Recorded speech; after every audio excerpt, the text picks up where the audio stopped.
Hello, my friend. My name is Ron. I'm so delighted to have a devotional to give to you this day. This is called Isaac. Isaac. I want to tell you something before we get started. I want to talk about a camel. A camel is an amazing creature. A camel can travel 18 miles a day. Amazing, isn't it? A camel has a hump. The hump is not full of water. No, it's full of fat.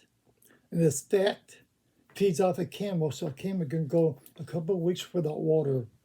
A camel can drink 20 gallons of water at a time, and they can travel up to 18 miles a day. That's amazing facts about the camel, and why they're so important in the day, in days of Isaac, days of Abraham. Now, Isaac was 40 years old, and he was still unmarried, and he wanted to find a wife, and Abraham wanted to have a wife. But he did not want to have a wife from the Canaanites. No. So he called his trusted servant, most trusted servant, Eliezer. He's a trusted, faithful servant. He calls him, Abraham, he says, Eliezer, I want you to do a sacred oath, a promise to me. He says, you put my hand on my thigh, and I want you to swear to me that you do a certain thing. And he says, I want you to go a long distance to find a wife for my son. And he says, the mark of the thigh, the place of the thigh was over where the circumcision was, is a solemn oath of the covenant that God made with Abraham. And a solemn oath was that's a ritual for the solemn oath, a pledge, a promise. He was supposed to travel 900 miles with 10 camels loaded with goods, silver, gold, jewelry, spices, all kinds of good things. A camel can carry 900 pounds. It's amazing.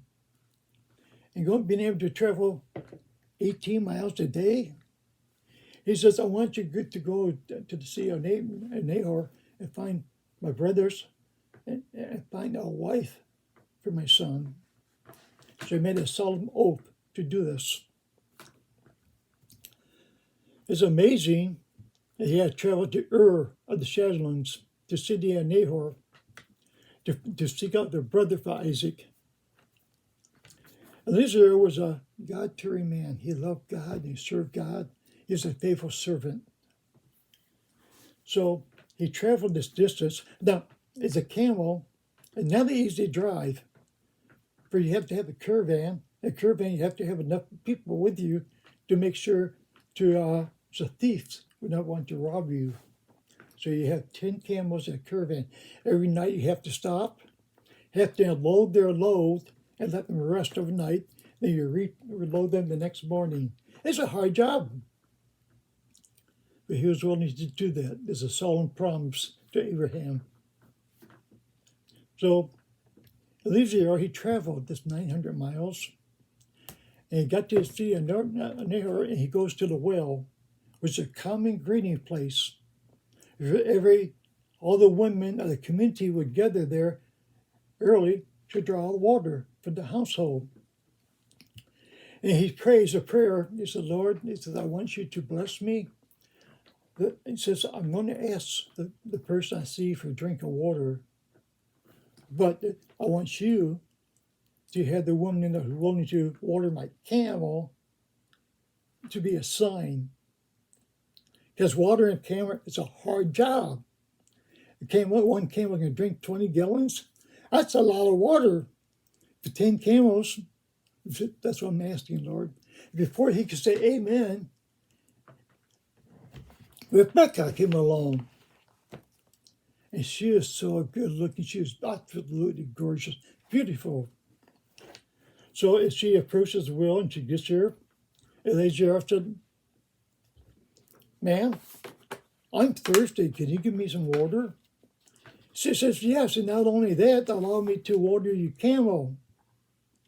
That shows a woman that's not afraid of hard work. All those buckets of water, umpteen times to water the camel till they're no longer thirsty. I mean, that's a lot of water, 20 gallons per animal. But she was beautiful and she was willing. So this year I gift her a nose ring of pure gold and 2 bracelets of gold. Oh, this shimmered the way good gold does.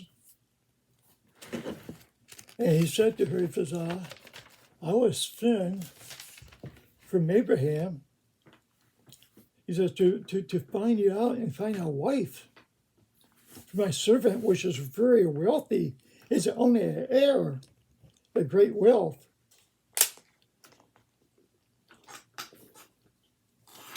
So she said, well, you have to talk to my family.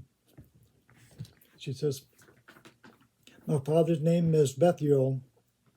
He says, but he's no longer controlling the things of this community. You have to talk to Laban. He's my brother. And he's kind of like the master in charge of everything that goes on here. So Laban notices her gold ring nose and the bracelets. He was impressed. I mean, there was beautiful gold and it shined so brightly. He was very impressed. I mean, what man wouldn't want gold or riches? And he said, so he welcomed him, Laban, and he says, we will unload your camels and we'll feed them and make them comfortable. And you're welcome here. Welcome, welcome, welcome into your home. He said, we'd like to give you a supper. You must be famished, hungry. And Eliezer said, no, I cannot do this to tell you the reason why I'm here. He says, your brother's name is Abraham. He said he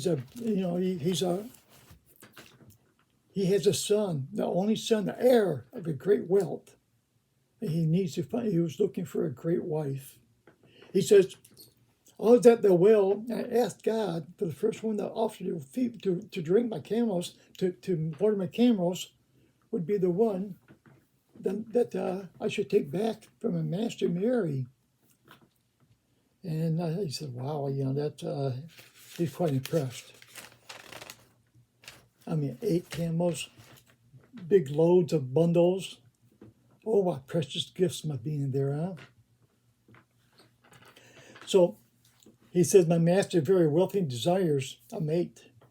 He's the only heir of great wealth. So he gifted them jewelry, gold, clothing, precious things to the brother and the mother.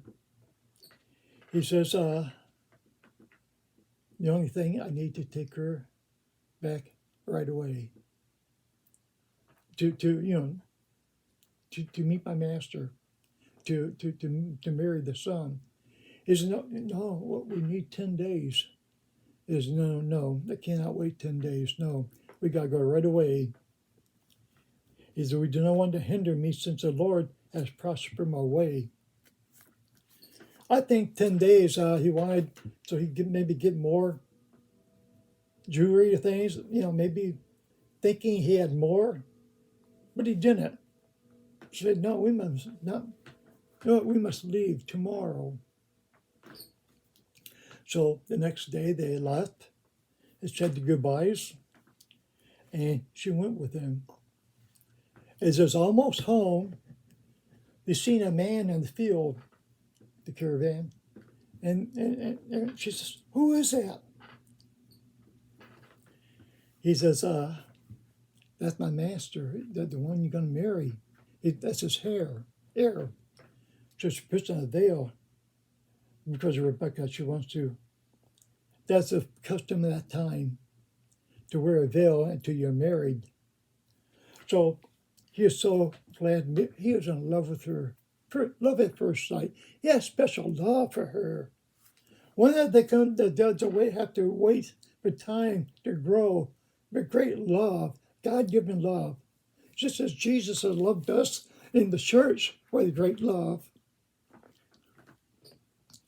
So Isaac brought Rebekah to his mother Sarah and gave her comfort before she died, great comfort to see her son married to a good woman, and that she knew that they had a good life together. Isaac loves his bride as Christ loved the church. Isn't that great, my friends? That great kind of love that Jesus has for us. This is the story of Genesis chapter 24, all about Isaac and his bride. I hope you find time to read it. And I just pray that you remember God loves you. For God so loved the world, He gave His only begotten Son, that whosoever believes in Him shall not perish, but have everlasting life. I pray you have a very blessed week, and God be with you. We'll see you sometime later. Bye.